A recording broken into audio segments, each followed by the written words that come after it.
What's up, peeps? Julian Williams here at the distance. This video is going to be my last question I'm going to answer for this evening. If you have any other questions, just hit me up in my inbox, or just hit me up on Twitter at Julian W the Great, or Facebook, one of the few.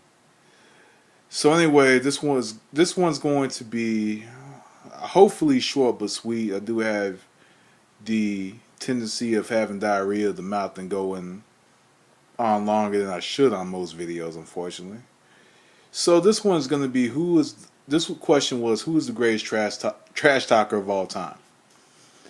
Of course, we know as fans of boxing that the sport is just as mental as it is physical, or more mental than it is physical. You know, fighters, of course, is going to try their best at getting in other fighters' heads, because sometimes that just puts the fight in your hands.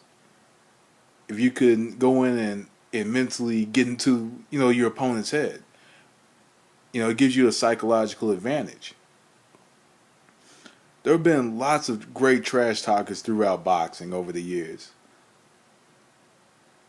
And it's funny too, because it's such a subjective question, because it doesn't come down to skill in the ring. It comes with it just comes with, like I said, it's subjective.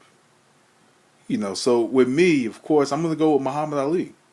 Muhammad Ali is the greatest trash talker of all time. That's just my opinion. The thing is, I believe that there were a lot of fighters trash talking before Muhammad Ali.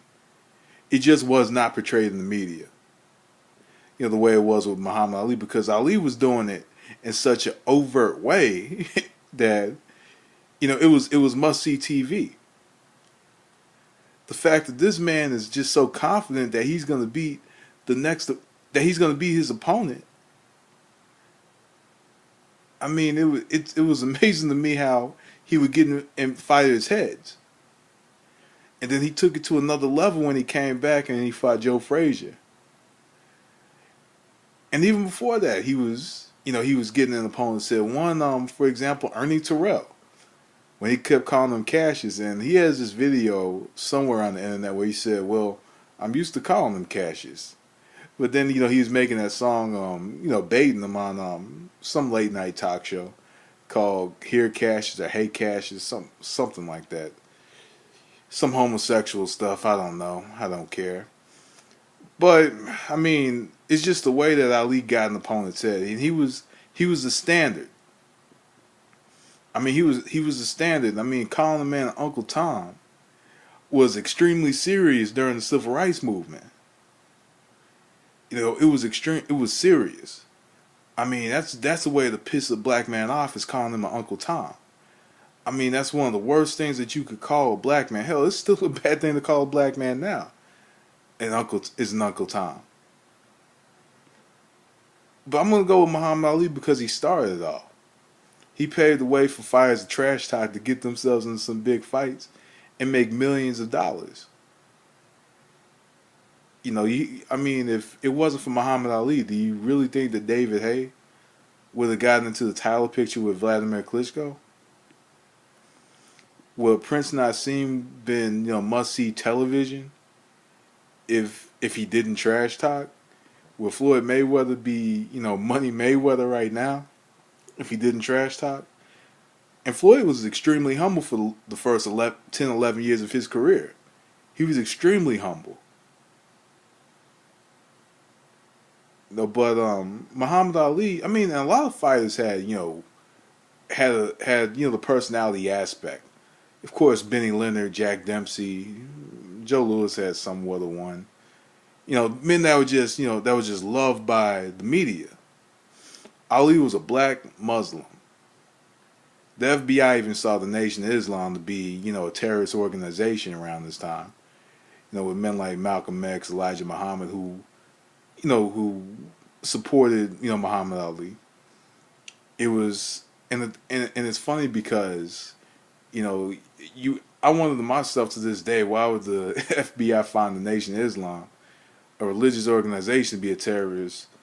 But that's a totally different video. I'm not even going to get into that. That's some great society shit, and I wasn't born in that era.